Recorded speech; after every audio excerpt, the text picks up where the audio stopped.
Entertainment भूखा ना है दूध पीबा का बताई बहनी। आज हम एक कुत्ता खरीद के लाई आई भैया बहनी हरा नौना तो जानी न गए भैया बहनी हरा का धराए ही दूध भूखा ना है। ओ ललकी ललकी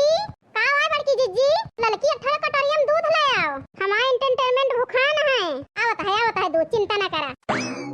ले बड़की जिज्जी मारत भार उकाई दिया तू लेके ना आए पाए दूध हवा हाय दे ललकी नीचे वा देखो नहीं आ जाए संभाल के धरो धारा से लेन बड़की जिज्जी ना आना हिया धारा में आ जाए। अरे नहीं ललका बहनी दूधवा में बात नहीं करती है ना करा मैं हम सोचे ऐसा ना हुआ था छूट जाए गलत कह देन कुछ का ललका बहनी। अरे नहीं बड़की जिज्जी कुल मिला दूधवा पिया पर एंटरटेनमेंट का तो बहुत गरम है ललका बहनी दूधवा फूंक ले बड़की जिज्जी ठंडा जाए बूढ़ा धाई देने कछरी में पाका का कछरिया सड़ुआ के लावत ही कोनो बात ना ललका बहनी हम जुड़वा लेत ही परेशान ना हुआ एंटरटेनमेंट जुड़वा के देत ही दूधवा। अरे तोहरी का आया छटपटा ना